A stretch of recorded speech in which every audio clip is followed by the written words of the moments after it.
Hello friends, welcome on Sairaj commerce classes. Myself Sandhya Jaiswal. हमने start किया था 12th कॉमर्स के लिए। ठीक है, 12th कॉमर्स के लिए बुक कीपिंग एंड अकाउंटेंसी। अब हम स्टार्ट करते हैं यहाँ पे आपके साथ 12th कॉमर्स के लिए book keeping and accountancy. Okay,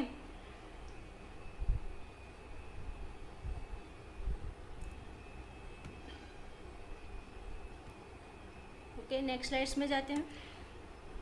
method of capital हम लोग ने स्टार्ट किया था फर्स्ट चैप्टर। ठीक है, उसके अंदर हमने देख लिया है कि पार्टनरशिप क्या है और पार्टनरशिप एग्रीमेंट क्या है, पार्टनरशिप डीड क्या है, ये सब चीज़ें हमने क्लियर की है। अब हमारे पास क्या है, मेथड ऑफ कैपिटल अकाउंट। ठीक है, कि मेथड ऑफ कैपिटल अकाउंट क्या है।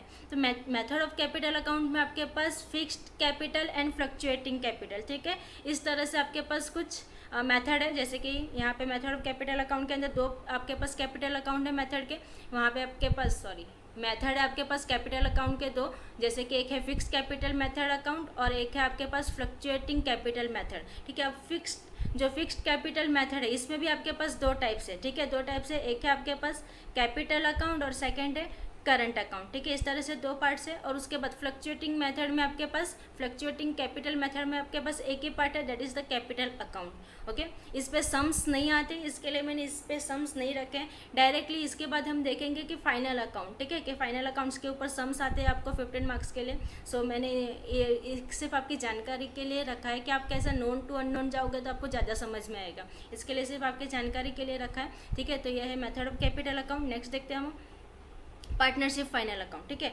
तो पार्टनरशिप फाइनल अकाउंट से आपने 11th में भी पढ़ा है, लेकिन फिर भी मैंने आपको पहले ही बताया नोन टू अननोन जाएंगे, इसके वजह से आपकी थोड़ी बहुत कंसेप्ट क्लियर हो जाएंगे। ठीक है, तो फाइनल अकाउंट के लिए आपको क्या क्या करना पड़ता है। इसके पहले हम लोग ने ये चीज़ देखी थी, यानी कि कुछ अकाउंटिंग स्टेप्स हैं। ठीक है, अकाउंटिंग स्टेप कौन कौन से हैं। तो आप फर्स्ट प्रिपेयर करते हो क्या, जर्नल एंट्री या सब्सिडायरी बुक्स। ठीक है, जर्नल एंट्री या सब्सिडायरी बुक्स ये आप लोग ने देखा है 11th में। उसके बाद आपने लेजर भी देखा है, ट्रायल बैलेंस भी देखा, फाइनल अकाउंट्स भी देखा। ठीक है, लेकिन यहाँ पे मैं सिर्फ आपको एक्सप्लेन करना चाहती हूँ कि अकाउंटिंग के अंदर वेरियस स्टेप्स कौन कौन से हैं। तो उसके अंदर क्या आता है, पहले आप प्रिपरेशन करते हो क्या, जर्नल या सब्सिडायरी बुक। ठीक है, फिर जर्नल में से आप क्या प्रिपेयर करते हो, आप प्रिपेयर करते हो लेजर प्रिपेयर करते हो। लेजर से आप क्या बनाते हो, ट्रायल बैलेंस बनाते हो।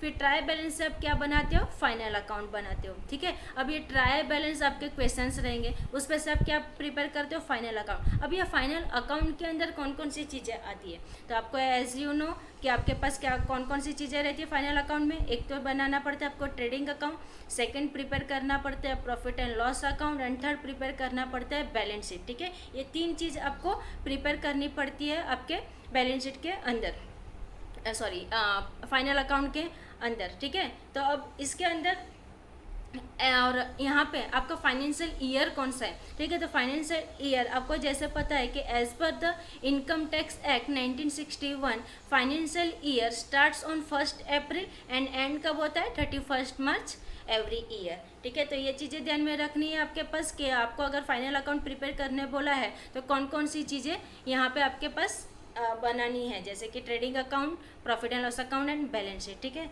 तो नेक्स्ट में मैंने ये तीनों के लिए प्रोफॉर्मा लेके आई हूँ कि ट्रेडिंग अकाउंट में आपको क्या क्या प्रिपेयर करना है, प्रॉफिट एंड लॉस अकाउंट में और बैलेंस शीट में। तो एक एक करके इसको हम देख लेते हैं। ठीक है, नेक्स्ट आपके पास ट्रेडिंग अकाउंट। ट्रेडिंग अकाउंट के अंदर आपको पता ही है हमें क्या मिलता है, क्या डालना रहता है। जैसे कि ट्रेडिंग अकाउंट, ठीक है, एंड ट्रेड से रिलेटेड चीज़ें किस में आएगी, आपकी ट्रेडिंग अकाउंट के अंदर। अब इसके अंदर कौन कौन सी चीज़ें इंक्लूड होती है, जैसे कि मैन्युफैक्चरिंग रहा या फिर फैक्ट्री, मैन्युफैक्चरिंग या फिर फैक्ट्री से रिलेटेड कोई चीज़ें रहेगी वो किस में आती है, आपके ट्रेडिंग अकाउंट में आती है। या फिर कुछ डायरेक्टली गुड्स से रिलेटेड रहा, ठीक है, डायरेक्ट गुड्स से रिलेटेड रहा तो वो चीज़ें भी आपकी किस में आती है, ट्रेडिंग अकाउंट में। और आपको थोड़ी बेसिक तो पता ही है कि इसके अंदर कौन कौन सी चीज़ें है, जैसे कि ओपनिंग परचेज, अगर रिटर्न रहा तो लेस करना रहता है। Same way credit side sale लिखते लेस हम रिटर्न करते हैं। ठीक है, अब आउटवर्ड और इनवर्ड ध्यान रखना। ठीक है, परचेस में से हम रिटर्न आउटवर्ड को लेस करते हैं। ठीक है, और जबकि सेल्स में से रिटर्न इनवर्ड को लेस करते हैं। ये चीज़ें थोड़ी ध्यान में रखना।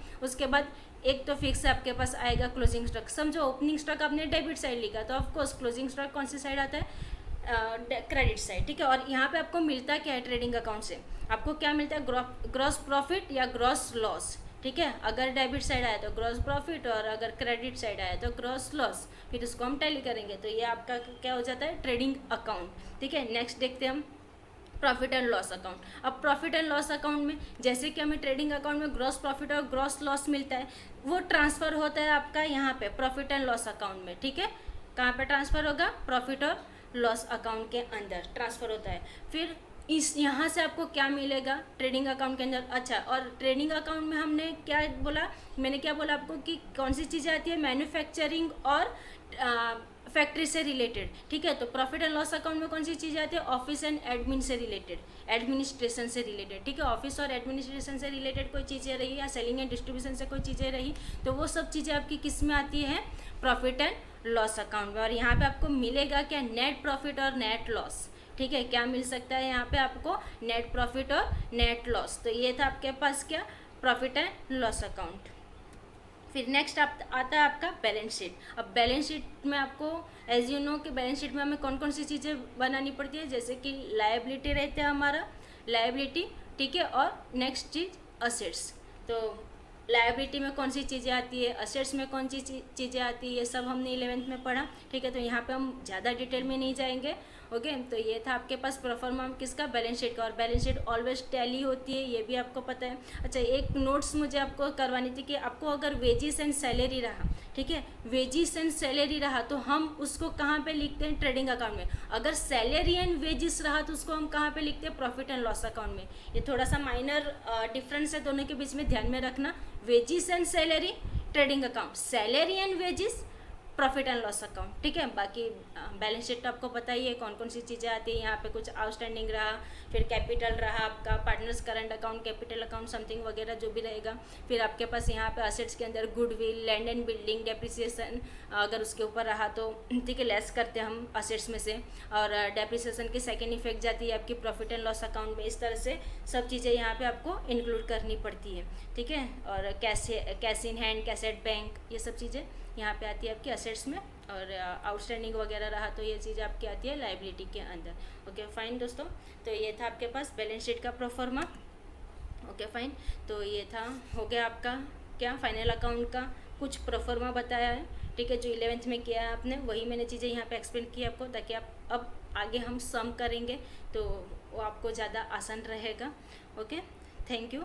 लाइक करो, शेयर करो, सब्सक्राइब करो, और शेयर ज़रूर करना आपके फ्रेंड्स को साथ, ताकि वो लोग भी ये पढ़ सके। ठीक है, और सब्सक्राइब भी ज़रूर करना। Okay, thank you.